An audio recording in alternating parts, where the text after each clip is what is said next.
Sabbath peace. Sabbath peace. It's another opportunity for us to come together and hear and learn of the word of truth that's given to us by the Most High God. All honor goes to the Father through the Son, whose name is Yahushua. In him lies the only hope for salvation. We know that it is obtained by grace through faith, not of works, lest anyone should boast, and given freely as a gift to all who obey him. We understand that if we do not obey him, it is made manifest or made obvious that we do not believe.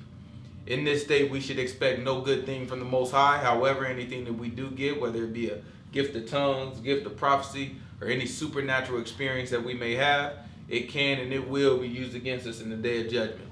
With that said, peace to the saints that are in the room, to the saints that couldn't make it, to the saints that's watching in on the camera, but no peace to the wicked. The only thing we no peace to the wicked. What we say now? The only thing we say to them is. The only thing we say to the wicked is repent, so that they might live. Right? Yeah. All right. Let's open up the book. What we got, Daniel? You know what I'm saying? Give me some New Testament. I'm trying to, you know what I'm saying? I'm trying to be Old Testament. Yeah, you know, they said it. You know what I'm saying? You know what I'm saying? I'm a Christian, boy. Give me a little bit of New Testament. I'm not with him. We can go. What you got, Tia? Give me something out of the New Testament, Tia. Come on, Tia. You just stopped being a Christian. You should have at least. You know what I'm saying? Tia might still be a Christian. Tia, you still a Christian? She turned into a Christian every time she go to mama house. That is like you tell your mama. It is like Christian. It is like a little Christian shirt she got on right there. You got your cross under it. Like one of the female Catholics. She got one of her cross right up under. You got the cross under it. She gonna take that thing out and be like, you know what I'm saying? You know, I be going like that. What does that mean? I don't know. I don't know. Well, they darn. I don't know what's wrong with Christians. All right, my bad. What we got in the New that Testament? word? I asked her too. Like, Acts. Yes. Acts of the Apostles. What up? What we got? What number we got? that's super Christian of you, by the way. Jersey, what number we working with? Just give me a number, any number. 12. All right, I like a 12. What we got, D? Give me another one. 12 and 9. All right, so this is Acts chapter 12, verse 9. Let's see what we got. Acts chapter 12, verse 9. I think it would be hard to try to pull something out of that. Let me see. This is Acts chapter 12, verse 9. Let's see what the book says. It's all right. That's the thing about it. You open up this book, it don't matter what you turn. The whole thing, right? Show me a part in the book that's wrong. Right? The whole thing, you open up the whole thing right. So it's like, how you gonna go wrong in the whole thing right? That's why, you know, we just shoot from the hip. What we got? It's Acts of the Apostles. I appreciate Jersey for that. It's Acts of the Apostles, chapter 12, verse 9. Let's see what the book says.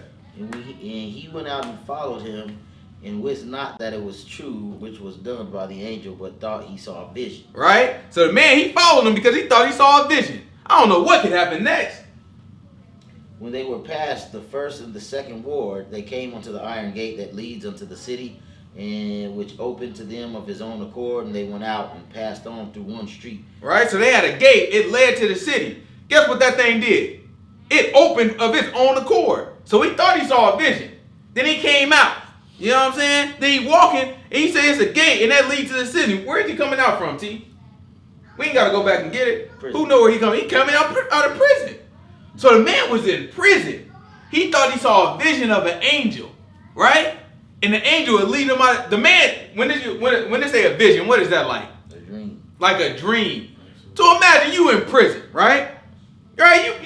You laying there, and then you see a vision. You like, man, it's a nice little dream here. You ever been in a dream and you know you dreaming?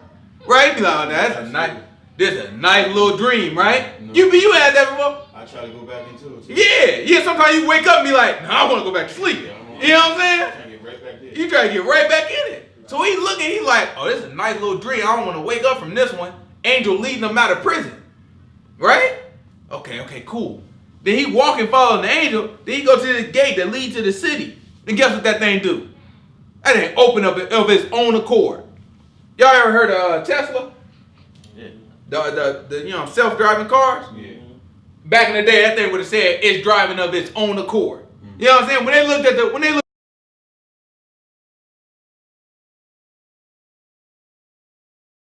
after that, they was like, well, let's walk. Watch this. Keep going. And they went out and passed on through one street, and forthwith the angel departed from him. And when Peter was come to himself, he said, now I know of a surety that the Lord has sent his angel and has delivered me out of the hand of Herod, and from all the expectation of the people of the Jews. Mm-hmm. And when he had considered the thing, he came to the house of Mary, the mother of John, whose surname was Mark, where many were gathered together praying. And as Peter knocked at the door of the gate, a damsel came. Watch it. So Peter was in jail. Most High God made him believe that he was having a dream and just, follow along to the dream. He got out away from the jail. He woke up. He like, oh, this is not a dream.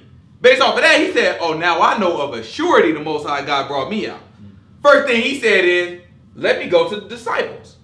Right? Let me go to the people that serve the Most High God. So he went back to him and knocked on the door. And what happened next? A damsel came to hearken named Rhonda.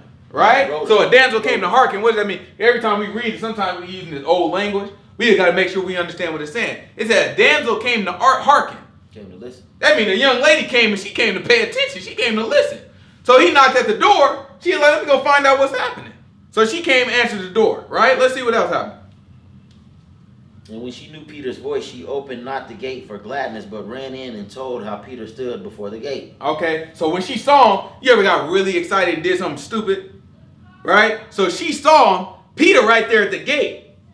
Instead of going up and opening up the gate, she got excited and she was like, yo, everybody, Peter at the gate. You know what I'm saying? So she just excited. Instead of letting him in, she was so excited she didn't even think to do that. I just want everybody to experience this. Right? Zahar. I need some waters. How many? How many? That's daddy boy. Go ahead. And they said unto her, you are mad. But she constantly affirmed. Okay, so because when they say mad, yeah. So when we look at what's the fairy tale? What's the fairy tale? Mad Hatter. Which one is that? Wonderland, Alice in Wonderland, right? You got the Mad Hatter. The Mad Hatter, was he angry? No, he's crazy. He's a little nuts. So that's what we look at. It said you are mad. It's not saying that you're angry. He's saying you're crazy, right? So she telling him, Peter out there. Everybody know Peter just got put in jail. And we know his butt ain't supposed to get out yet, right? So when she say Peter out there at the gate, girl, you crazy. Why you crazy? But then we tell your crazy butt not to answer the door no more, right? I appreciate you, son. Thank you. Where's my mom? Oh, your mom, she helping out your Lulu. You all right? Go on down there with your brother, or you can have a seat over here by Tia. Yeah, he chose it downstairs real quick. So, but you look at it, and he calling her crazy because he's looking like, we know that Peter ain't supposed to be out, right? Let's keep going. Watch this. But Peter continued knocking, and when they had opened the door and saw him, they were astonished. But he beckoning unto them with the hand told. When they say beckoning onto him, said, you know what I'm saying, he's like signaling to him with the hand. He's like, come on, stop playing. Right? Peter like, man, I just got out. They don't know if these folks after me or not. You know what I'm saying? Like, what's happening? Come on. Right? Let's hear about it. But he beckoning unto them with the hand told, hold their peace. Declared unto them how the Lord had brought him out of the prison. And he said, go, show these things unto James and to the brethren. And he departed and went into another place. Now as soon as it was day, there was no small stir among the soldiers what was become of Peter. And when Herod had sought for him and found him not, he examined the keepers and commanded that they should be put to death. And he went down from Judah to Caesarea, and there they stayed. Okay. So we look at it, and the Most High God let Peter out. Right? He got him out. Why would the Most High God let Peter out? He was probably going to kill him. Peter's work wasn't done. His work wasn't done. Right? Work wasn't done. There's some people that he put in prison, they work wasn't done either. Did he let them out? Let's think about Paul, right? We ain't got to get it, but Paul, same book, Acts, right? Paul got put in prison, didn't he? And when Paul was locked up, what was it, an earthquake? Yeah. And then what happened to all the gates? They opened up. Did Paul walk out? Paul's a man of God, apostle, right? Did miracles, didn't he? Just like Peter. Gates opened up for Paul. Paul didn't look at that and be like, God has let me out. You know how Paul looked at that? Somebody tried to get out. He said, nah, don't nobody leave. Right? It was a soldier that was supposed to be keeping him, the prison guard. Right? He was supposed to be keeping him. When he saw all the gates open, he said, oh, I'm about to kill myself. Why did he say that? He just saw that when Peter escaped, when they got caught for that, them boys had to die. So he was looking like, man, they gonna kill me till all these boys escape. You know what Paul yelled out? No, we here every last, even the ones that wasn't with Paul, he said, no, y'all stay y'all butt here. Right? He like, no, we here every last one of us. Right? Why do you think the Most High God had to trick Peter? Be like, now you having a dream, follow me. Right? Peter had to get all the way out, because if not, we men of God. We looked at it like, oh no, I ain't supposed to be leaving, you know what I'm saying? I ain't supposed to be getting out of jail.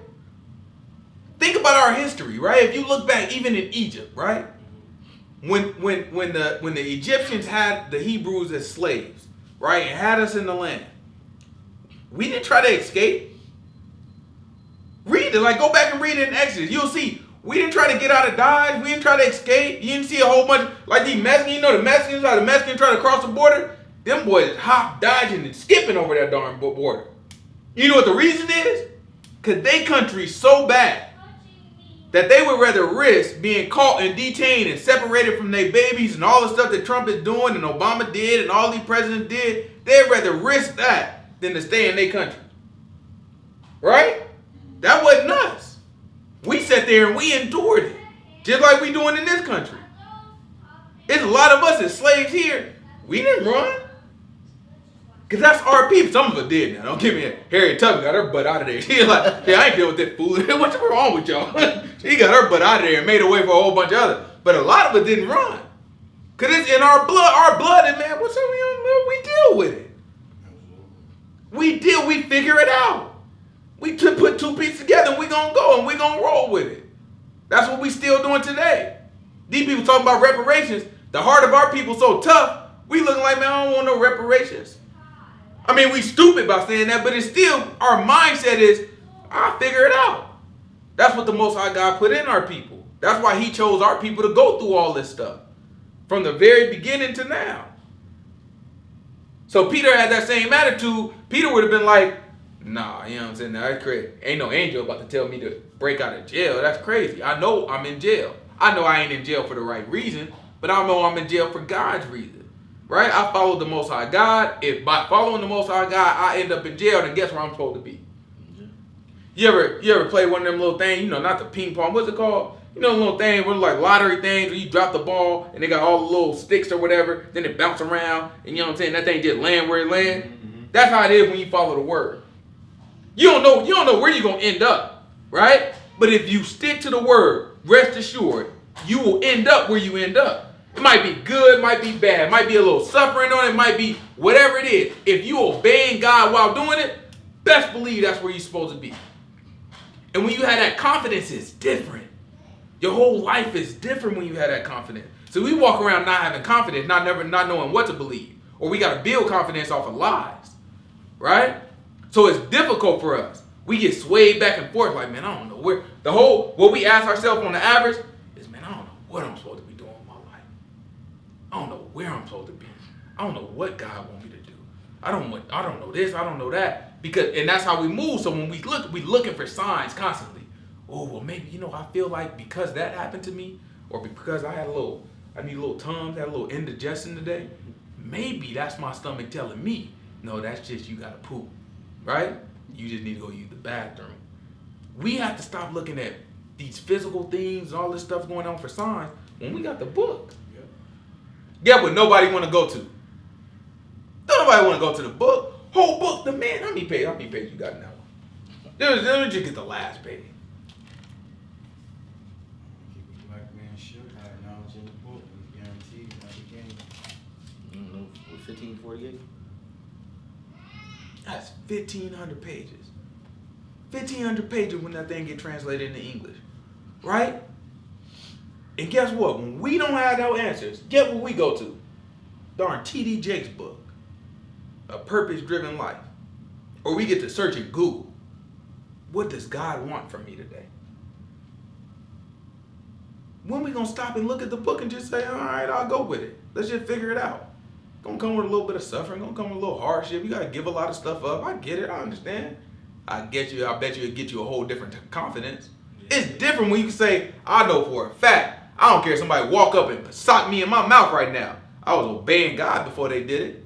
So I know that was supposed to happen. It's different. let me see how this play out.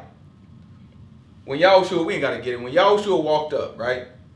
And his disciples said, for whose sin was that man made blind? For his parents' sin or for his own?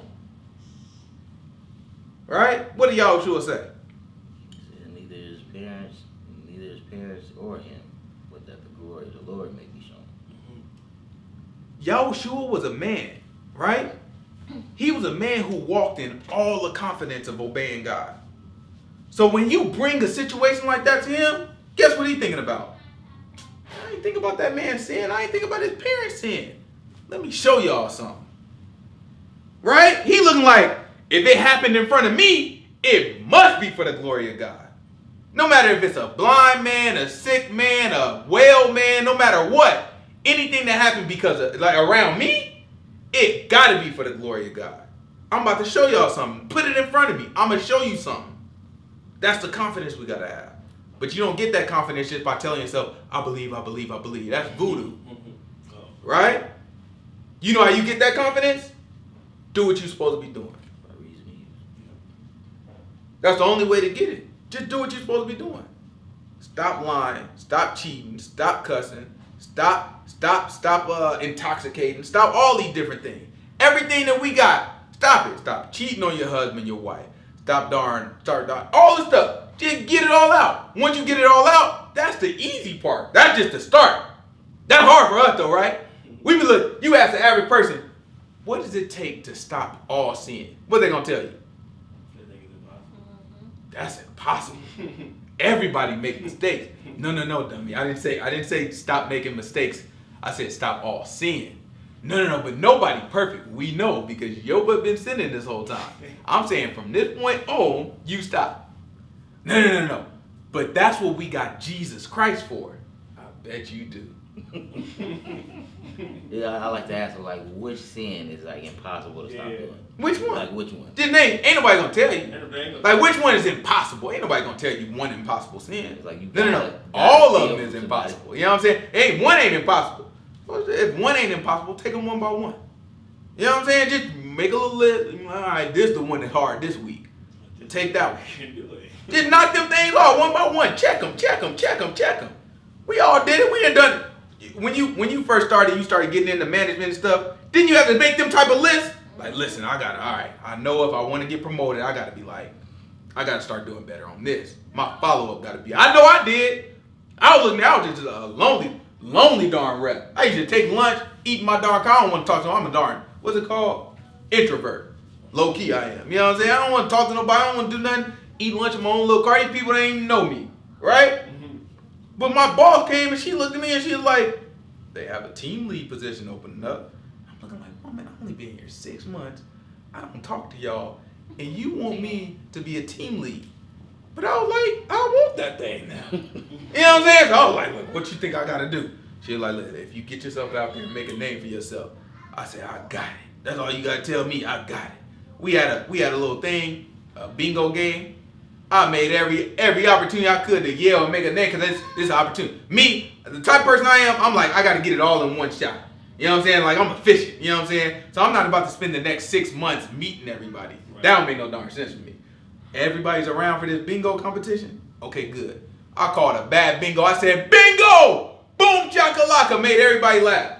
Right? I was wrong as all outdoors. I didn't know I was wrong. But I was wrong as all outdoors. I really didn't have bingo. So then everybody laughed at me for being stupid. Now, from that point on, they called me Boom Shakalaka. But guess what?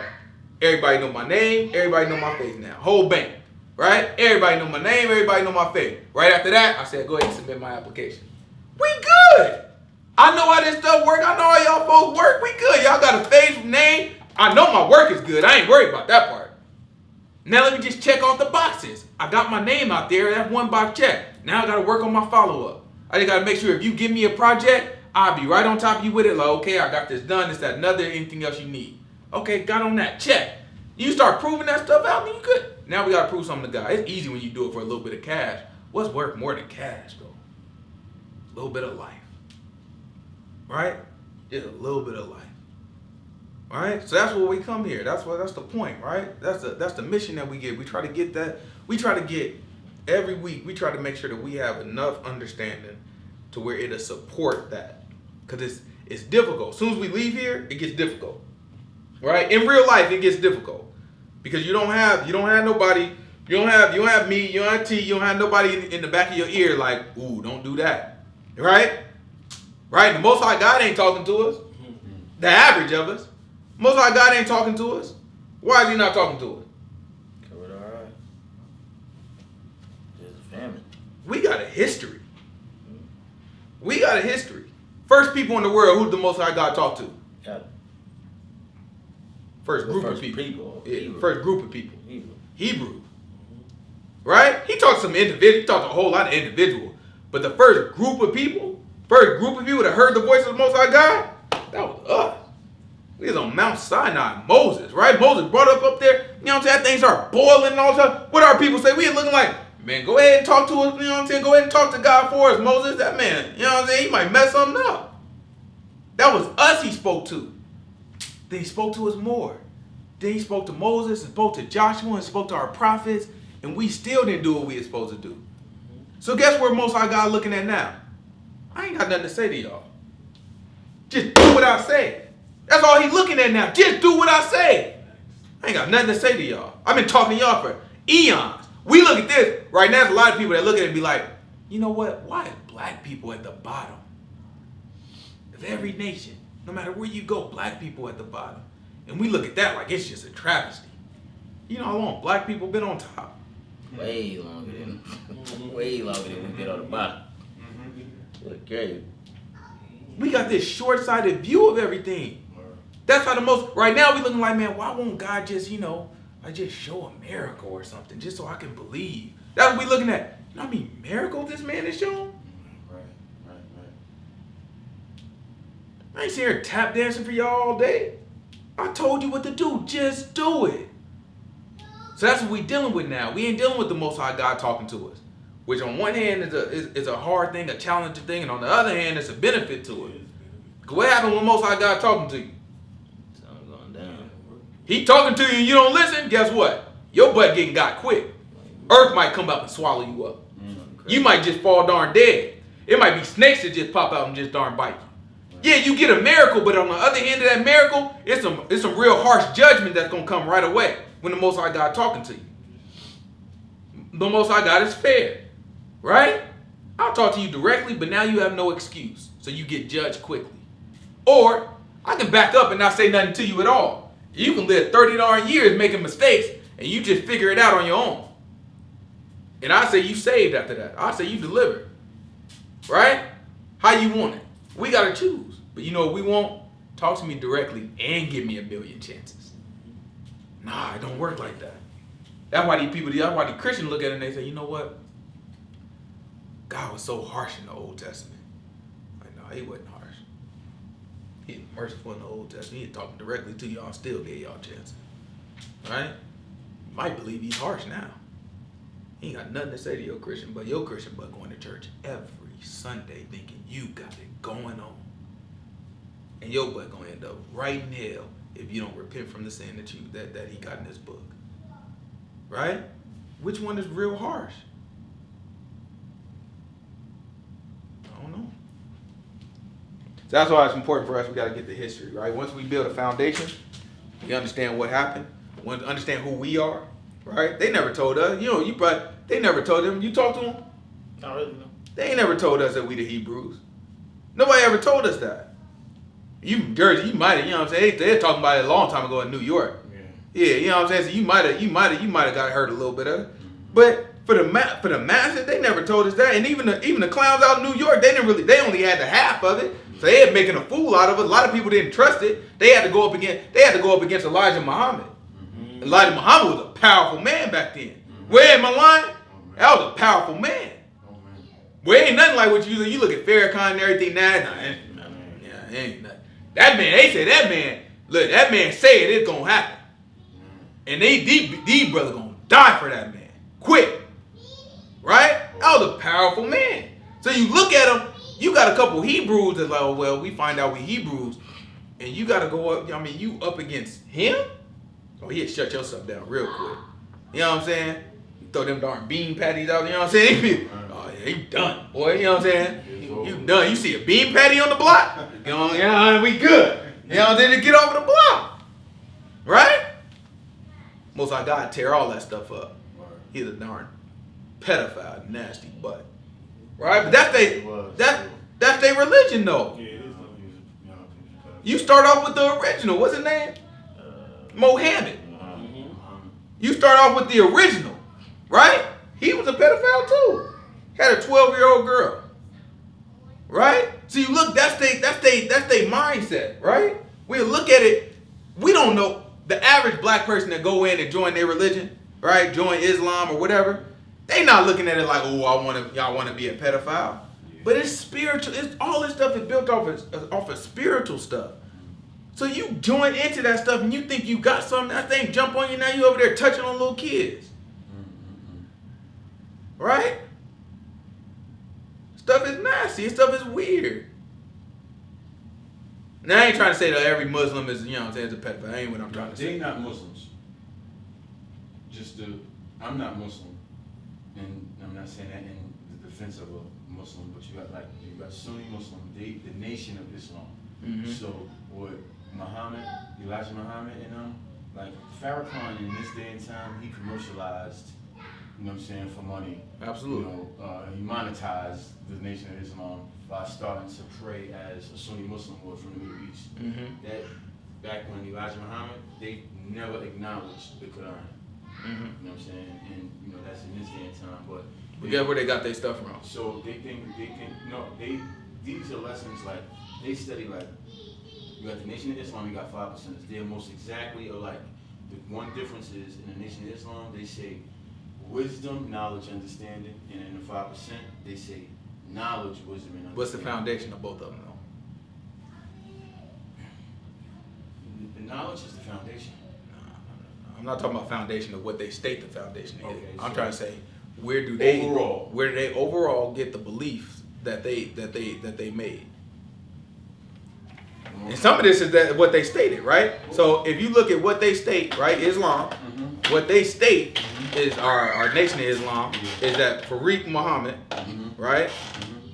Some say white man, right, came to them, right, and he was God in flesh, right? But he taught Islam. Islam came from Muhammad, the other Muhammad, Elijah. right? No, not Elijah Muhammad, The Prophet Muhammad. the Prophet Muhammad, right? Who they acknowledge, right? So they acknowledge the Prophet Muhammad of the Quran, right? The Prophet Muhammad, so-called Prophet Muhammad, brought and taught how to be a Muslim, which is subject to God, is what they say it means, right? So then even if I take that, right, and this make me even more of a criminal. If I take a criminal religion, right, a religion that is based off of lies, then I take that, I learn that it's based off of lies. I say, well, I'm going to keep the parts that I like, but I'm going to remix the mess out of this. And I'm going to say, you know what? White dude came to me in America, taught me about the nation of Islam. We don't mess with the Middle East Islam, right? White man taught me nation of Islam. Some principles the same. We still acknowledge the Prophet Muhammad. We still all these things. So I take all that and then I say, oh, you know what? Oh, Elijah Muhammad, that boy nice. But we get even deeper. All right? Only 5% of us know this. So then I say, okay, now the 5% are sinners. So we not just nation of Islam. Matter of fact, after a while, we stop even associating. Right? Oh, I know all the history of these boys. We stop even associating. Right. I'm completely separate from these boys. But what's the... Always when you look at this stuff, real nice what people say today. What did you say 50 years ago? Okay. What did you say 100 years ago? What did you say 300? Oh, you wasn't even around. That's a problem for me. I can't talk to nobody who's telling me about how the world started and you wasn't around 300 years ago. That's why I can't talk to a Christian. Christian got some years on them now. Don't get me wrong. Christian got almost 2,000 years. Not quite. About 1,700 years. Right? That's a lot. Right? How long disciples got? Disciples about 2,000. Oh no, we got more than that. Grab me Isaiah. Give me Isaiah. Give me chapter 8. I want Isaiah chapter 8. What I want? Verse 20? 16? I want 16. It's Isaiah chapter 8, verse 16. By what year we think Isaiah was written? I don't know. Let's look. So Isaiah would be around this time right here. Our king Uzziah, Jotham, and then the Israel king Shalom and Menaniah, right? So Isaiah would be in that time frame. What we think that is? Probably, let me see.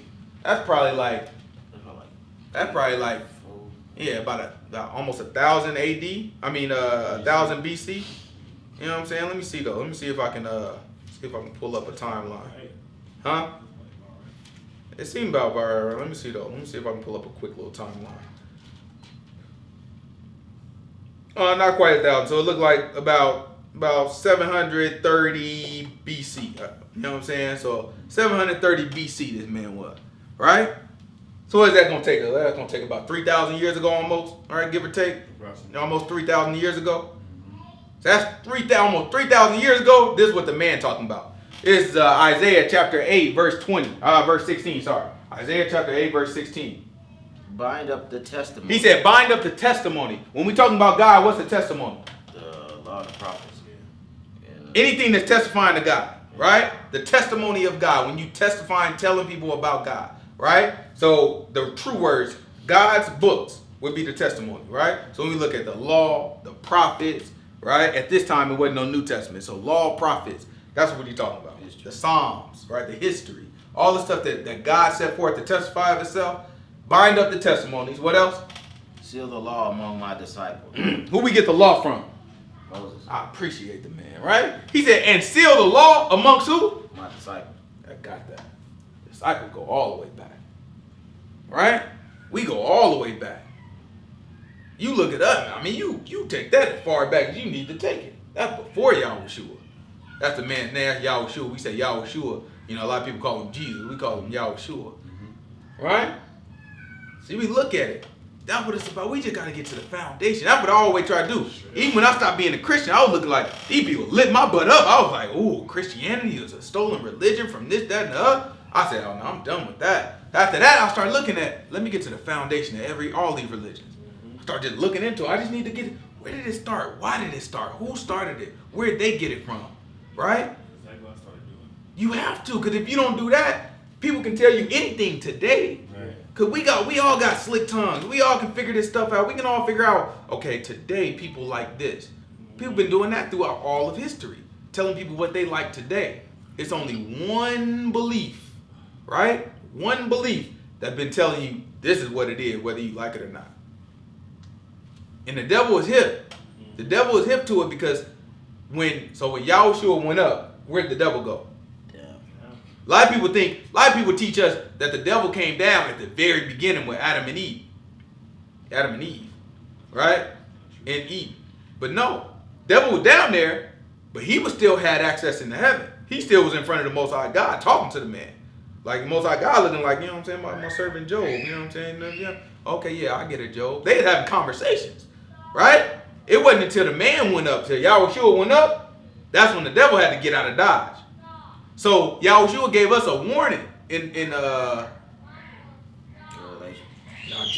Revelation 2, but John 2. He said, woe unto the world. Because he only got a short time. Well, that's Revelations, but in I almost want to get it, but I can't think of where it is. John might be John 16 maybe. Grab John 16 real quick. Just grab John 16 for me. Hey, hush! I want to say John 16, probably about verse, Daniel, if you already got it, tell me what verse 9 says. Oh, he said, I've seen him fall like lightning. That's what John 16 is? No, I'm asking. Is that what No, that's not in the court. John 16? Mm-hmm. Tia, you got John 16 already? John chapter 16? Yeah. What verse like 9 say? Verse 9 of sin because they believe not of me. Okay, no, I probably went before that. Do I went before that? Should say something like the ruler of this world or the prince of this world or something like that. It's gonna be somewhere like before that or maybe right after that.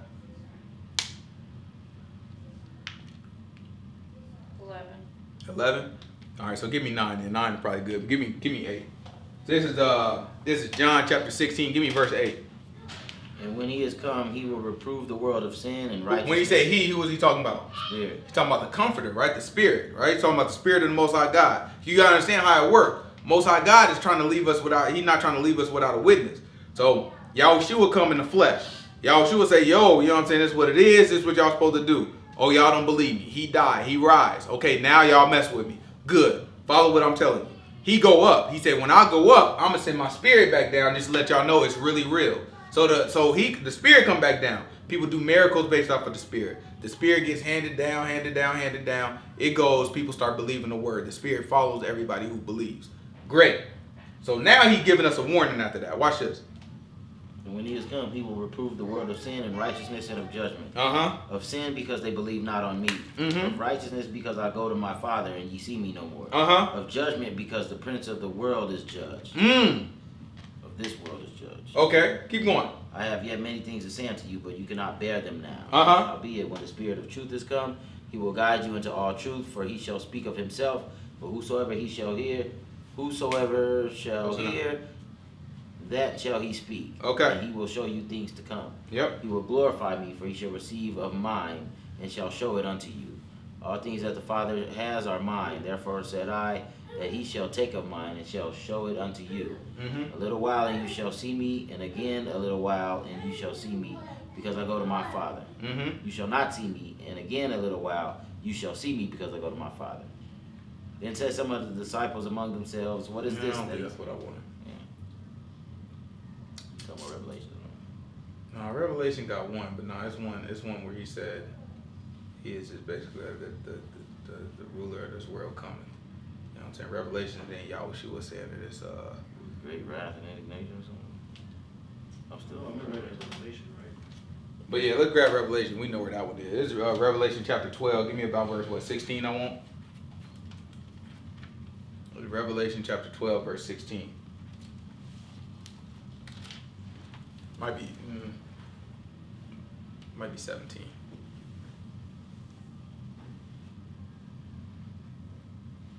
Just talking about the woman and the dragon. Yeah, that's it. 16? 12. No, I mean 12, verse 16. Yeah. Oh. And the earth helped the woman and opened her mouth and swallowed up the flood. That's 16? That's 12, 16, yeah. Yeah, what's below that? And the dragon was wroth with the woman and went to make war with the remnant of her seed. To keep the commandments of God and the testimony of Yahushua. That's the end of the chapter. Okay, so it's before that then. So it's try 13. So chapter 12, verse 13. And when the dragon saw that he was cast unto the earth, he pursued the woman. Nah, it's before that too. Give me about 9. Okay, we're going to go to 7. 7. So this is Revelation chapter 12, verse 7. And there was war in heaven. Michael and his angels fought against the dragon, and the dragon fought against his angels. And So Yahushua went up. A war broke out in heaven because of that. Right? The Son of God went up. War breaks out in heaven. Watch this. Whole book telling you exactly what it is. We just been too stupid but to darn read it. We've been listening to these Christian pastors that make up all these myths. So we read the truth and we see a lie because they didn't bake the lie into our darn head. Watch this. And prevailed not, neither was their place found any more in heaven. He said, any more in heaven? Any more. So think about it. If I tell you, you can no longer come to my house, what does that suggest about before I said that? You could come to my house before that, right? He said there was a place found, there wasn't a place any more found in heaven for him. Let's see. And a great dragon was cast out, that old serpent called the devil. So hold on. It break it down for you. That great dragon was cast out. Do you know what the Christian would have said? They'd be like, well, no, the dragon is different from the devil. So guess what God said? Let me make sure I line these Christians up real quick and just make sure the truth is there. He said, the great dragon called the devil, what else? Was cast out. That old serpent called the devil. The old serpent called the devil. So that's 2 of his name. What else? And Satan. And Satan. Which deceives the whole world. He was cast out into the earth, and his angels were cast out with him. And what else happened? And I heard a loud voice saying in heaven, now is come salvation and strength and kingdom of our God. What is it talking about? Salvation and strength and kingdom. I don't know what they could be talking about. What are they talking about when they said now it's come? Salvation, strength, and kingdom. Yahushua came. Now Yahushua came up. Right? So guess what? That serpent, that devil, you know what I'm saying? That dragon, Satan. Oh, your butt got to get out of here. Let's see. Keep going. And the power of his Messiah, for the accuser of our brethren is cast down, which accuses them before our God day and night. Mm-hmm. They overcame him by the Hold on. Which accuses them before our God day and night. What does it mean before our God? in front of. That means the man was right in front of God. Like, man, he a snake. I bet you I can get him to sin against you right now. I'll go down to him right now and make him sin against you. Oh, she ain't listening to you, God. She praising you right now in church. Let me at her. I bet you she'll give it up. Before him, right in front of him, he was talking to him. But guess what? Because Yahushua came up, it ain't no more place for you up here. Get your butt out of here. So if they start fighting after that, he came up, he was like, oh no. So the angels start fighting. And then what? And they overcame him by the blood of the Lamb and by the word of their testimony, and they loved not their lives unto the death. Mm-hmm. Therefore rejoice, heavens, that ye that dwell in them. Woe to the inhabitants of the earth and of the sea. Woe, so when they say woe, what does that mean? Destruction. So woe means destruction. So it's saying destruction to the inhabitants of the earth and of the sea. For what reason? For the devil is come unto you, having great wrath, because he knows that he has but a short time. He's trying to tell us after that, it becomes different. It becomes different. So everything that we see after that time period, starting about 2,000 years ago, give or take, everything that we see after that, it's different. Right? All this stuff is different. That's when homosexuality got crazy. Right? That's when books start getting burned and stuff start getting twisted and rewritten. That's when lies start getting real good. Right? Because the devil like, oh, let me at him now. Oh, it's on now. So that's why you see now it's so many things. The lies are so good now. Right? The lies are so good. You didn't see this. If you read this Bible, you almost look at it. Knowing the way people lie now, you almost look at it like, why he didn't just lie? Right? When they, you know what I'm saying? If you read it and you like talking like, why? Because we didn't deal with each other like that. Our people had honor. Even the sinners had honor. You read this book and be like, you know what I'm saying? Like, why he didn't just cheat? Like, why he didn't just do this? Or why? You'll read it like, well, that's because they didn't think to do that type of stuff. Now the devil pressure. He looking like, nah, we about to make some liars out of y'all yet. Right? So now we dealing with a whole different thing. You'll have people that deal with the truth. Show it to you and lie about it. Because it's different. The best lie has what to it? Truth. If you can tell a lie, I mean, if you got 17 details, and you could just take one of them details in the middle and just twist it a little bit and be like, there we go. There goes the truth. How many people gonna look at it and be like, oh, that's the detail that's wrong? No, they're gonna look at it and be like, no, that checks out, that checks out, that checks out, no, I trust it. Right? I trust it, that's how we go. That's naturally how we are. It ain't even nothing wrong with that. That is how we are. And that's how we get God. There's a lot of details in this book, too many for everybody to actually read. So guess what? Trust me, that's what it say. I'm gonna show you some stuff that I can prove to you what it say. I can prove it say that. I can prove it say that. I can prove it say that. Right? Just trust me on the rest of it. And that's how we get deceived now. Right? That's how this stuff mess us up now. So that's why it's important for us to go all the way back. Right? That's why we start out every year after year. This is what we do. We start at the very beginning of the book and we go through that whole thing because we want to know, what does it really say? Right? So let's go to 2 Kings where we left off last week. It's 2 Kings chapter, where we leave off, 15?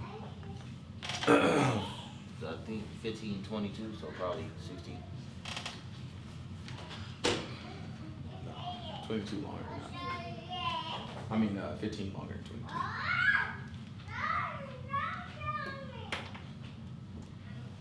I think it goes like 38 or something. Yeah, 15, 22. So this is 2 Kings chapter 15, verse 22. You sleeping?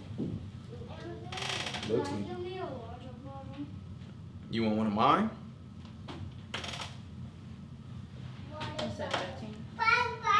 I got one right now. Oh, go get one that's cold then. Go get one that's cold. If it is one that's cold, I don't know if it is. I'm going to mine in the refrigerator. All right. Check your cousins, see if they want one like that too. Y'all look out for them too. Okay.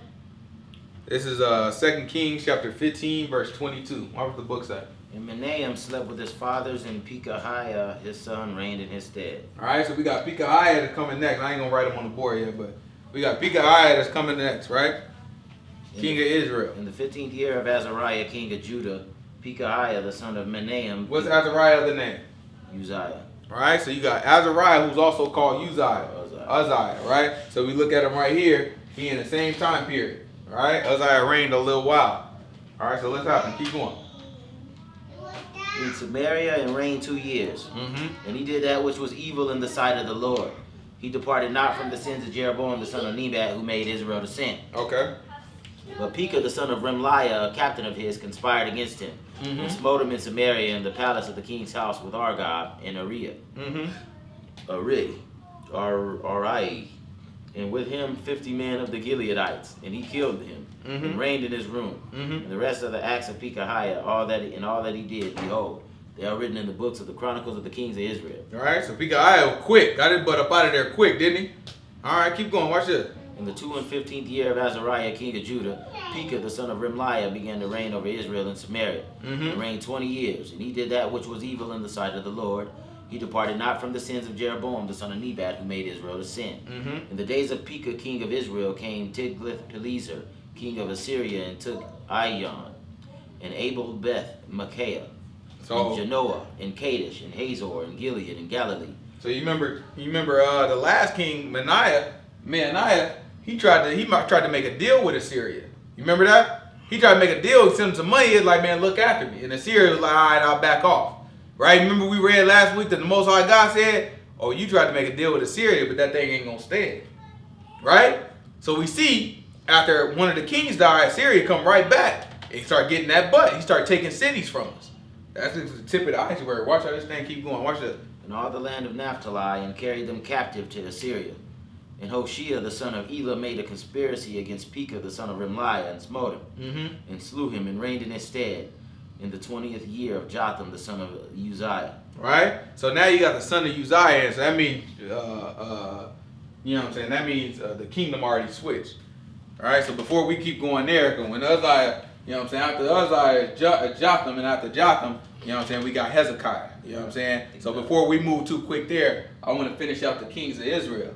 So let's, real quick, let's go to, before we go to a different king, what prophets again are in this time period? Isaiah, who else? Hosea, who else? We already done with Micah, right? Micah is our other one. I think Isaiah's, God had a prophecy about Pekah in one of the books. Yeah, he do. It was like tell Remliah's son he can't run or something like that. Yeah, I want to say that's, let's grab it. That's Isaiah chapter 7, I want to say. Okay. Let's see what it say. I think, I might be wrong about that though, but let's see. It's Isaiah chapter 7. Give me verse 1. We'll try to read through. It might be 8.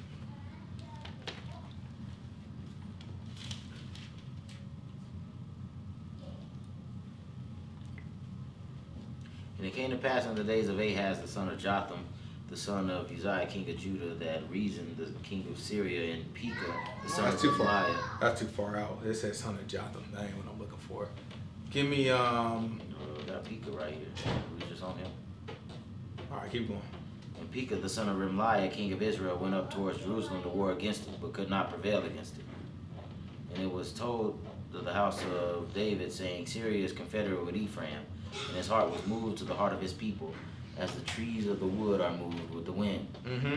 Then said the Lord unto Isaiah, Go forth now to meet Ahaz, you and Shear-Jashub your son, at the end of the conduit of the upper pool in the highway of the fuller's field. And say unto him, Take heed and be quiet, fear not, neither be faint-hearted. For the two tails of these smoking firebrands, for the fierce anger of reason with Syria and the son of Remliah. Because Syria, Ephraim, and the son of Remliah have taken evil counsel against you, saying, Let us go up against Judah and vex it, and let us take a breach therein for us. Right. Set a king in the midst of it, even the son of Tabiel. So what we're looking at is the Most High God is telling us that Syria, Israel, right, the northern tribes, and Assyria teamed together to go up against who? Judah. Now, northern tribes and southern tribes, Judah is supposed to be brothers. Yeah. Right? But they teamed up against their brother. So how you think the Most High God looking at that? Not only do y'all disobey me every turn y'all get, now y'all gonna team against your brothers? Alright. So all this, remember, the prophets are coming out. Why? Why are we hearing from all these prophets? Because it's about to go down. It's about to go down. Most High God already told us, oh, I don't do nothing unless I tell it to my prophets. So you start seeing all this activity of the prophet. We got Jonah, we got Amos, we got Hosea, we got Isaiah, and we got Micah, all in the same time period. All these prophets that got big major books in the Bible, all in the same time period. Because the Most High God trying to warn all the people. He trying to get the word out. I'm about to get y'all butts. Y'all may not be paying attention. Y'all may not know, but I'm about to get y'all. So he's sending out all the warnings. One thing about our prophet, you hear these prophets now on TV, and all these prophets that you go to these church, they'll tell you about peace. They'll tell you about, oh, you gonna get a new car and a new job and a new baby and a new everything. They ain't gonna tell you all this stuff. But that was never the way our prophets worked. Our prophet never came to us talking about good stuff. When our prophet came, it came death, destruction, pestilence. It was a warning. What was that? Then y'all should say that the prophet that no one liked him in his country or something like that. Yeah, that's right. Now He said no prophet is liked in his own country. The prophets we got, everybody like him. Everybody like him. They the men. Y'all see the pretty one? It's a pretty boy on Facebook. That boy pretty too. You know what I'm saying? But he, you know what I'm saying? He probably be prophesying to all the little women. They be commenting because he go live on Facebook. Pretty boy too. That boy go live on Facebook and the women just turn that, hey daddy. I'm like, oh, this is just a darn mess. Right? I'm like, this is just a darn mess. Ooh, come save me. I'm like, this is a darn mess. Right? But that's how it is. Because they look at it and be like, what's going on today? The Most High God don't recognize this foolishness. Right? We looking at it like we need somebody. When all of us are starving for somebody who just gonna tell it to us straight. Who gonna tell it to us straight? Who gonna tell you? Who gonna say, look, this is wrong and that's right. We may not like it in the moment, right? But you know what we appreciate? At least that's a compass. Who want to rely on the compass? You may not like the way that the compass is telling you to go. It might make things difficult that I got to turn all the way around or try to figure out my route. I get it. But who wants to rely on a compass that changes its own directions when it feels like it? You can't. That's what we got to be for the world. We got to be able to stand up and be like, look, that's the right way. I understand it hurts your feelings. I understand you don't like it. I understand it's different. Right? I understand that's not what you want to do. I'm not telling you what to do. I'm not telling you which way to go. I'm just telling you the right way to go. Right? That's it. That's where you're supposed to go. You do what you want with that information. Right? That's a compass. That's what we got to do. That's the light. We got to point people in the direction. Can't do that if you hypocriting. Can't do that if you darn switching it up. You taking darn gifts. Can't do that if you doing it just for the glory. You know what I'm saying? You want people to say you great. Can't do that if you're doing it for money. You know what I'm saying? You passing a collection plate around church 13 times.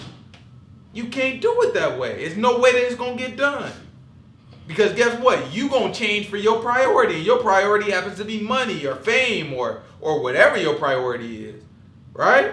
If your priority ain't the word, then something's going to shift you. Yeah. My priority is word.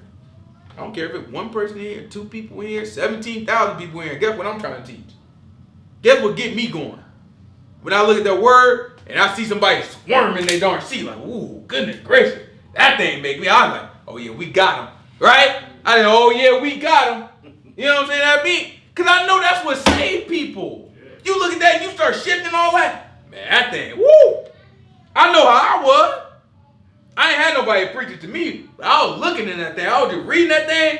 Well, I changed my whole posture when I looked. Whoa, that won't make it into the kingdom, huh? I'm doing all of them. Mm-hmm. Right? When you read that book and that thing just tell you flat out. These things, that's why I love the book. That thing is so flat out. They make it all confusing for us and all that stuff. But if you just read it, it tell you flat out. Listen, if you lie, you cheat, you know what I'm saying, you commit adultery, fornication, you will not make it into the kingdom. It's just telling you flat out. It ain't even nothing to argue about. It tell you do not be. It tell you flat. Do not be deceived. You know what I'm saying? These things will not make it. Don't let nobody lie to you. The book tells you, don't let nobody lie to you. This is not going. It's not happening. So you accept it. I had to read a couple times because I was a Christian. So I was looking at, no, good God love me no matter what I do. So I don't understand why this is written this way. I don't know. King James version ain't good. Let me go get the New Living. You know what I'm saying? So you try to switch version, be like, it's kind of saying the same thing in this version too. Like, I don't know what to do. Mom, do you know what I'm saying? Go to my mom and try to figure out, like, do you understand that? Like, no, you ain't got to go nobody. It's saying exactly what you say it is. You just got to read it. You just got to do it and you got to accept it. And when it's flat out like that, now you got a compass. Now you know, okay, I'm wrong. And maybe I want to keep being wrong. That's fine. Keep being wrong if you want to keep being wrong. But at least you know you're wrong. There's a lot of people that are doing wrong and they think it's right. They convince themselves, man, I'm all right. God still loves me. And going right to hell. At least when you go to hell, you going to know I'm going right to hell. It's different. Then you can make a choice at some point and be like, maybe I don't want to go to hell anymore. You can't make that choice if you think you're going to heaven and you're going to hell.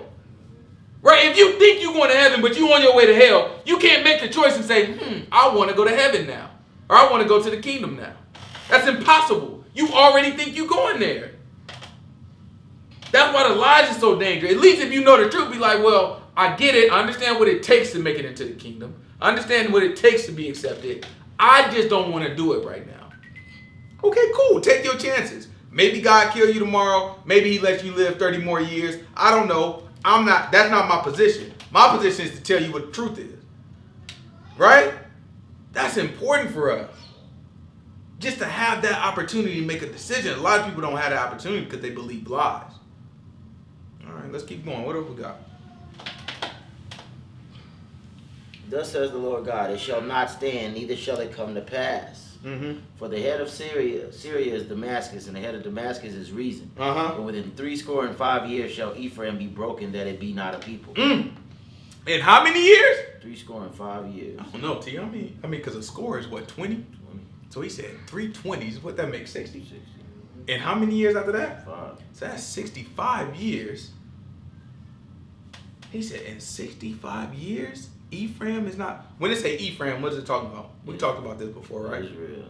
Israel, the northern tribes, right? Remember, Ephraim is running the northern tribes. So when you say Ephraim, he's talking about all the northern tribes. He's talking about the 10. So he's talking about this side of the page. So he said, in 65 years, y'all done. It's a different God. Ain't a different God, it's the same God. But these people, that's a different guy. He laid out for you. Y'all got 65 years left. You good. 65 years, I'm getting rid of y'all butts. He's letting them know the warnings is coming out. As we get closer to it, it started off with Jonah like he ain't even talking directly to him too much. Then we get to Amos. Amos hinting out there like, ooh, something bad about to happen. Hosea start getting a little more clear. Hosea like, yo, so like in a place where I said you are my people, I'm gonna be like, no, I mean, y'all not gonna be my people, and I'm gonna take care of Jezreel, and I'm not gonna have mercy. Right? Hosea start getting a little more clear. By the time you get to Isaiah like, look, 65 years left, y'all go. Grab Micah for this, Micah chapter 2. Watch this. Because Micah come before Isaiah. Right? Watch how it progress. It's just important to be able to see how God is working it out. Right? All this stuff is happening all at once. Most High God it's like Most High God sending them, okay, send him. All right, sub him out, put him in. All right, sub him out. Because Most High God, like, they got to get the message. How many people can how many people I get to kind of like obey before this happens? I don't know. Let's see. This is Micah chapter 2. Give me verse 1. Woe to them that devise iniquity and work evil upon their beds. When the morning is light, they practice it because it is in the power of their hand. And they covet fields and take them by violence, and houses and take them away. So they oppress a man and his house, even a man and his heritage. Therefore thus says the Lord, behold, against this family do I devise an evil from which you shall not remove your necks, neither shall you go haughtily, for this time is evil. In the day shall one take up a parable against you and lament with a doleful Look, lamentation. and this is the say, parable they're gonna take up. This is what they're gonna lament. When they say lament, you back from the right. So you go down this hall, the last door on the left. Alright? He said he ain't gonna lament. What else gonna happen? We be utterly spoiled. Uh-huh. He has changed the portion of my people. Mm-hmm. How has he removed it far from me? Turning away, he has divided our fields. So what does it mean when he say change the portion of my people? Yeah. Removed it far from me and then divided our what? Fields. What does that mean? Took their heritage away, their identity, what belonged to them. Took their land away. Right? Took their land away. When we came into the land, Most High God gave us what? Gave us land. Portions of the land, right? And then what did we do with Joshua to get that land?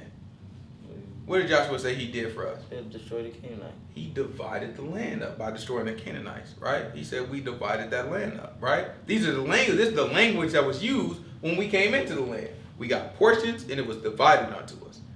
So he said he took away our portions and he divided the lots away from us this time, right? So he took them away and he let somebody else make bids on them, right? So now we starting to get like a picture of like what's about to happen, right? Then Isaiah come after that and be like 65 years. You know what I'm saying? Y'all got 65. Clock on. Y'all got 65. I don't know what to tell y'all. Y'all got 65 years, right? Keep going. Watch this. Matter of fact, grab Micah 6. Give me Micah chapter 6. Before we get Micah chapter 6, give me Psalm 81. It's gonna be Psalm 81, and after that, I want Micah chapter 6, verse 1. Psalm 81, verse 2.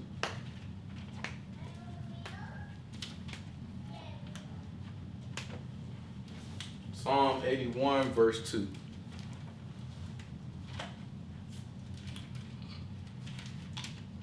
Love this thing.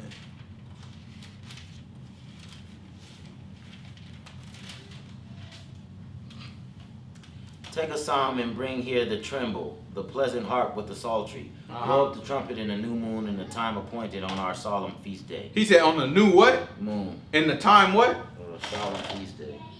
The time appointed on a solemn feast day. What does that mean? What's a feast day?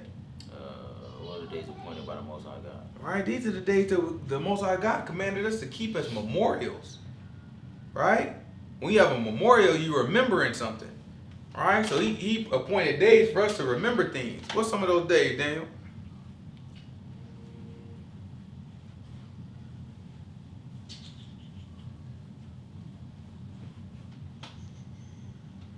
I mean, give me one of them. I mean, I'm sure you can give me one. One holiday that we celebrate? Purim. We got Purim. What's another one? That ain't one that he appointed. Yeah, that wasn't. But I'll take it. You know what I'm saying? What else we got?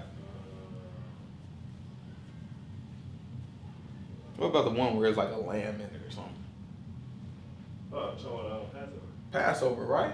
So Passover is a day. See, what else we got? We got Feast of Weeks. We got Feast of Weeks, right? Feast of Weeks is our 50th day. We got Ingathering. We got Ingathering, right? That's a week long. We got Day of Atonement. What else? Tabernacles, which is Ingathering, right? Mm-hmm. We We got Day of Trumpets, got trumpets. right? Right, within the Passover, you know what I'm saying? We got the week of unleavened bread. You know what I'm saying? And we got Jubilees, our appointed times, you know what I'm saying? So you got all these different appointed times that he commanded us to follow, to have as memorials, right? So watch this. Watch what Micah keep telling us. For this was a statute for Israel and the law of the God of Jacob. Yeah, do what you gotta do. This he ordained in Joseph for a testimony when he went out through the land of Egypt, where I heard a language that I understood not. Mhm. I removed his shoulder from the burden. His hands were delivered from the pots. You called in trouble, and I delivered you. I answered you in the secret place of thunder. I proved you in at the waters of Meribah. Mm-hmm. Hear, O my people, and I will testify unto you. O Israel, if you will hearken unto me.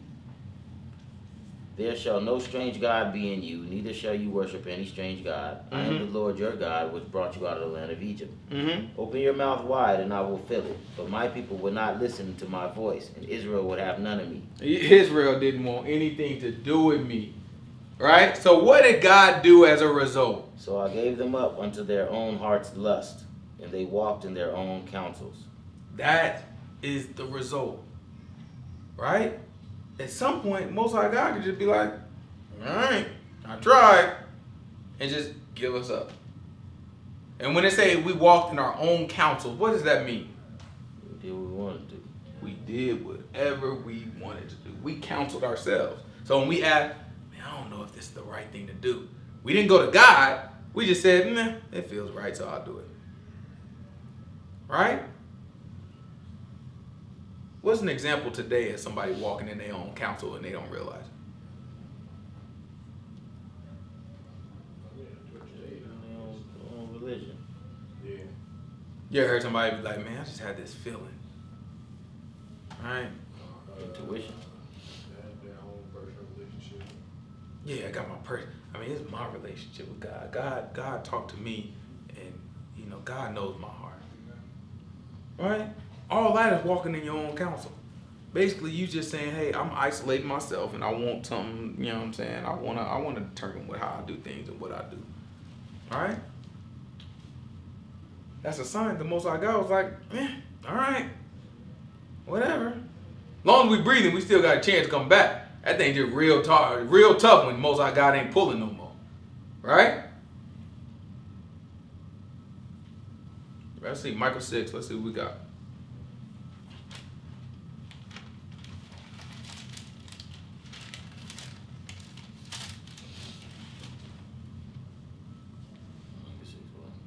What? 6:1. Then Micah chapter 6, verse 1. Hear ye now what the Lord says. Arise, contend thou before the mountains, and let the hills hear your voice. Hear ye, O mountains, the Lord's controversy, and ye strong foundations of the earth. For the Lord has a controversy with his people, and he will plead with Israel. O my people, what have I done unto you? And where have I wearied you? Testify against me. For I brought you up out of the land of Egypt, and redeemed you out of the house of the servants. And I sent before you Moses, Aaron, and Miriam. O my people, remember now what Balak, king of Moab, consulted with Balaam the son of Beor, answered him, from Shittim unto Gilgal, that you may know the righteousness of the Lord. Wherewith shall I come before the Lord and bow myself before the high God? Shall I come before him with offerings, with the calves of a year old? He said, shall I come before him with offerings, with calves of a year old? Right? How should I come before the Most High God? Let's see. Will the Lord be pleased with thousands of rams, or with 10,000s of rivers of oil? If I had a whole bunch of lambs or rivers of oil, with that, all these are what? Offerings for us. Right? So he said, will he be pleased with any of these offerings? Right? Keep going. Shall I give my firstborn for my sin? He said, well, I mean, my body for the sin of my soul? Should I just take my firstborn child and just kill him just because, you know what I'm saying? Like, ooh, that'll really impress you, God. Right? The fruit of my own body. Let's see. He has showed you, O man, what is good. Right now he's answering his own question. Y'all asking all these silly questions. Most of our guys already told you what's good. What's good? And what does the Lord require of you but to do justly and to love mercy and to walk humbly with your God? That's what the Most High God is asking for. Right? That's what he's asking for. Grab Isaiah. Let's go back to Isaiah 1. Isaiah chapter 1, verse 1. That's why when Psalm 81 started off, what did it start talking about? The feast, right? But at the very end, it was like, nah, I gave them up. So the feast, all the feasts had sacrifices associated with them. Do you really think the Most High God is looking for the feast more than he's looking for the obedience? I mean, like, I'll obey all the feasts, but then I'll go out and commit adultery. Most High God looking at that like, all right, cool. At least you did the feast. No. Boy, your sacrifice don't mean nothing to me. That's why he's looking at what you gonna bring me all these sacrifices. It's like, man, I showed you what I require. Do the right thing. All right, let's see. This is Isaiah chapter 1, verse 1.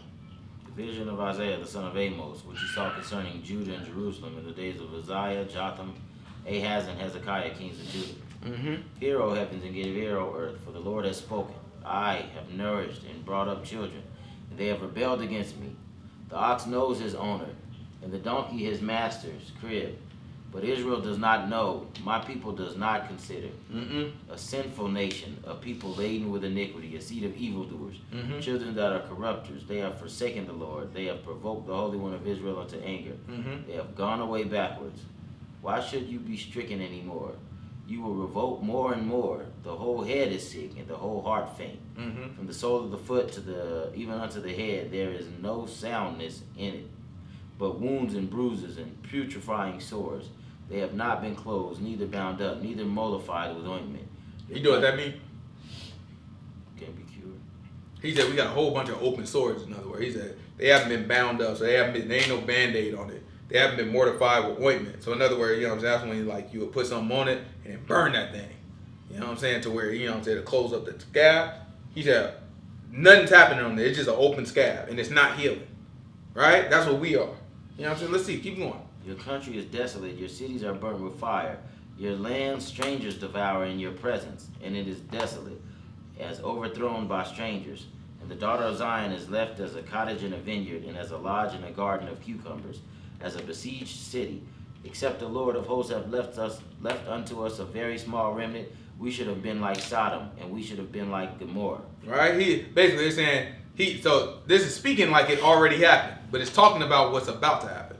Right? So it's saying, except the Lord left us, like a little, you know what I'm saying, a little people left, a little remnant, you know what I'm saying, we would have been like Sodom and Gomorrah. So what happened to Sodom and Gomorrah? Burn with fire. That thing was gone. Everybody died. Well, except for, you know what I'm saying, Lot and his two girls. Right? But everybody else died. Right? So he is like, man, we would have been like Sodom and Gomorrah if the Most High God didn't leave us just a little remnant. Right? Let's see. Keep going. Hear the word of the Lord, ye rulers of Sodom. Give ear unto the law of our God, ye people of Gomorrah. To what purpose is the multitude of your sacrifices unto me, says the Lord? I am full of the burnt offerings of rams and the fat of fed beasts. So you see, he's saying the same thing here. He's like, man, look, I don't understand why these offerings come. He said, I'm full. Right? I had enough fat rams. All right, let's see. Keep going. And I delight not in the blood of bullocks or of lambs or of he-goats. Mm-hmm. When you come to appear before me, who has required this at your hand to tread my courts? Mm-hmm. Who has required this at your hand to tread my courts? Mm-hmm. Bring no more vain oblations. Incense is an abomination to me. He said, when you light incense, it's an abomination to me. Right? Because that was part of our offering. We light incense and all that. Yeah, that's an abomination to me now. Right? Understand that these are all things that he commanded us to do. Right? It's not stuff. These are stuff that he said, do your sacrifices, light incense. These are all part of our ceremonies. Right? But he's telling us now, that's an abomination to me. Not because I don't like the incense. Because you doing it, and there's a whole bunch of other stuff that you ignoring.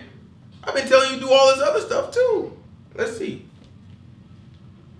Bring no more oblations. Incense is an abomination unto me. The new moons and Sabbaths, the callings of assemblies I cannot away with. It is iniquity, even the solemn meeting. Right? The new moons and your appointed feasts my soul hates. They are a trouble unto me. I am weary to bear them. Right? These are things that he come. Grab real quick. Exodus 23. Yeah, I got it right here. Exodus chapter 23, verse 14, actually.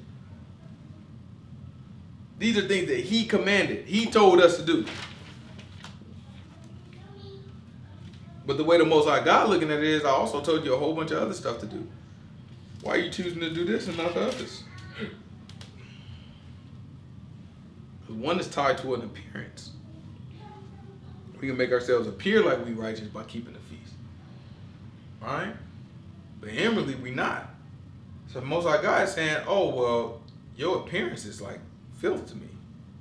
Right? You making everybody else think you're doing it, but to me, you look like filth because I know what's going on.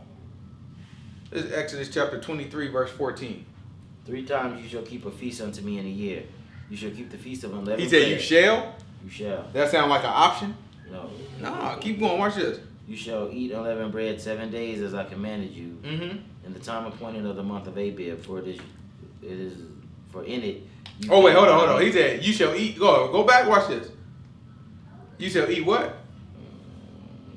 You shall eat unleavened bread 7 days as I commanded you. As I what? Commanded you. That's a commandment. The man tell you flat out, these are commandments. So now he coming back later and telling us, y'all done messed it up so bad That I don't even want. That stuff is abhorrent to me. I hate it. Stop doing it. Don't bring to me sacrifices. No, I don't care about your feast days. Do the right thing. That's what we look at when we dealing with the Most High God. We're looking at a man who's offering to us life, giving us direction, and all we have to do is do it. But if we do part of it, then we doing the same thing. So the book now in the New Testament, it tells us that the fruit of the lips are like what? Sacrifice. So when we say fruit of the lips, what do we mean by that? Praise. Praising God. So if I'm sitting there jumping up and down in the chair, oh, praise the Lord, thank you, Jesus, all that stuff, guess what that's like? Sacrifice.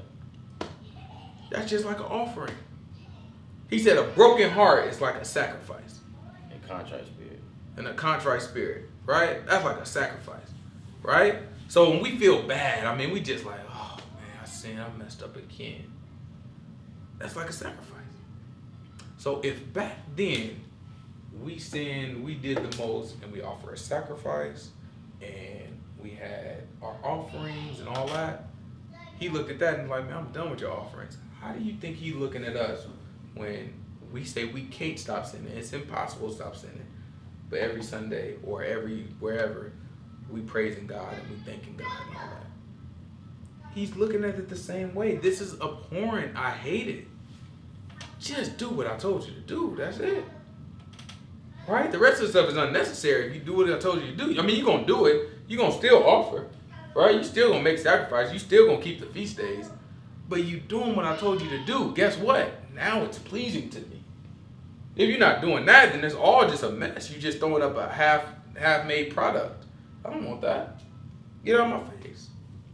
Right? So that's what we try to understand. We try to look at the history. This is how we got here. We got a couple kings. I ain't writing no extra king, but actually we got what's his name? Pekaiah. And then I think we got one more that we need to capture down there. Pika and then Pika and Pekaiah, right? That's two different kings. Yeah, it's two different. After Pika is one more and that's it. Yeah, Hosea. Yeah, Hosea. Hoshea. So, and we mentioned it. They actually did mention them, but it kind of jumped ahead. So, you know what I'm saying? We'll read a little bit more about them. But I'll write those kings in. But we'll pick it up from next week. And I think we'll talk about. We need to finish off because we already started with Jotham, but we really haven't talked about Uzziah yet. So next week we'll talk a little bit more about Uzziah because Uzziah did some pretty cool things. You know what I'm saying? He did some cool things in the end of his life. You know what I'm saying? He made a decision, so I want us to capture that. Just to kind of see how the Most High God, you know what I'm saying, you can live your whole life, you know what I'm saying, doing something pleasing, and then make a mistake at the end. The man's still going, you know what I'm saying, you ain't getting by. Like, it ain't no, you know what I'm saying, like me, I'm doing all this, you know what I'm saying, preaching and all this stuff, that's cool. But if I make a mistake, it ain't like it's like, Most High God be like, oh, you get a pass. It don't work like that. No, you get it just like everybody else get it. Right? We saw David, right? We saw all these people. It's important for us to see these examples because it set it forth for we don't kid ourselves anymore. We know the truth, right? We can make other people think we escape. We can do all these things, but nobody escapes. Nobody gets by. You gonna get it, period. Right? So it's just a matter of how you want it. Audio or do you want a cardio? I don't even know what that means.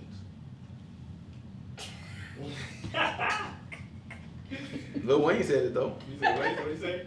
Audio or cardio? He said audio or cardio? Lil Wayne, listen, Lil Wayne was a rapper. You know what I'm saying? D-boy, he can't rap now, but back in the day, that boy could rap. He said, how you want it, audio or cardio? Are you sure? I'm positive. Yeah, that's it. Okay. He's saying, do you want it on the record, or do you want me to stop your heart? Right. You know what I'm saying? Like, that's a bad boy. But anyway, this ain't Lil Wayne. You know what I'm saying? This ain't Lil Wayne preaching stuff.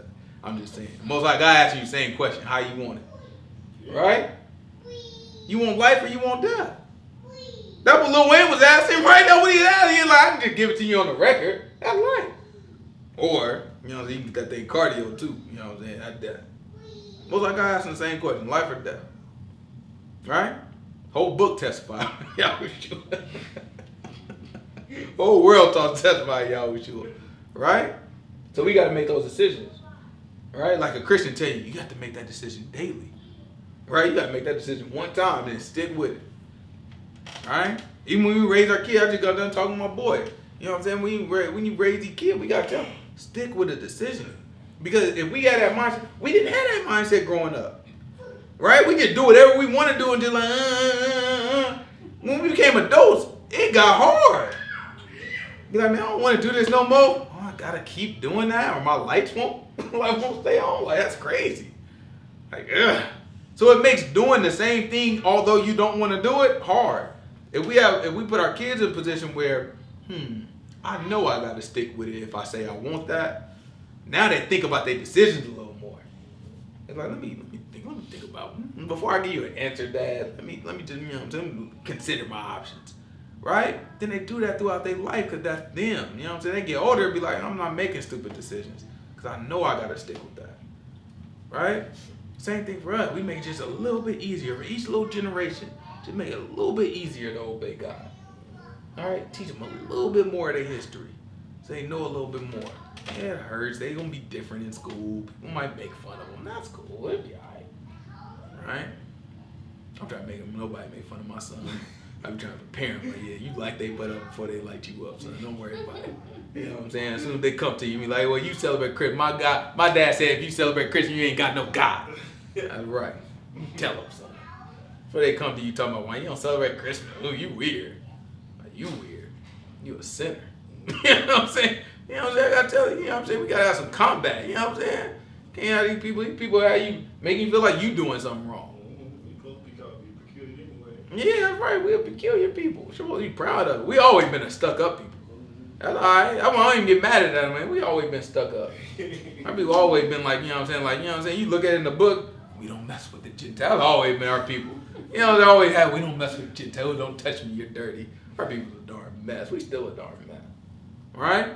But it's important that we look at it, we understand our history, understand where we came from. So that way we can teach these kids, give them a foundation, something that's been a gap for us, right? We just had this empty hole. We just got to fill it up with whatever we want. Ooh, look at that yellow dress that white lady is wearing. That become our history now. All right, what's the lady that made the American flag? I don't know. Betsy Rose? Yeah, Betsy Ross or Rose or something.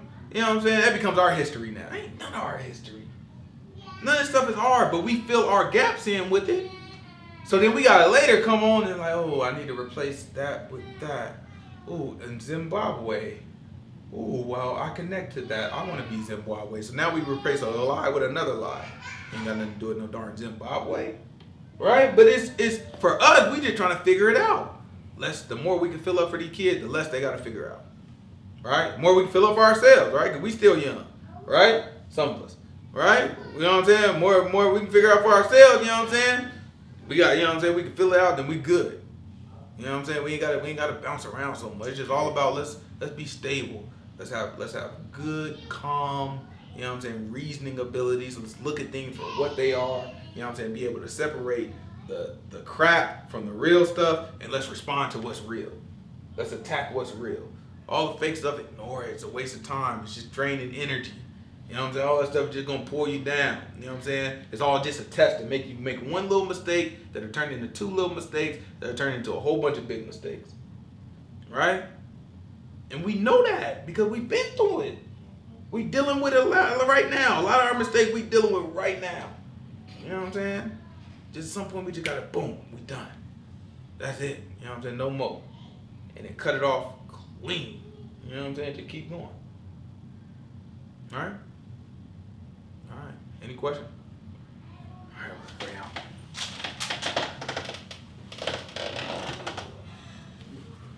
Tia, what Bible app you got?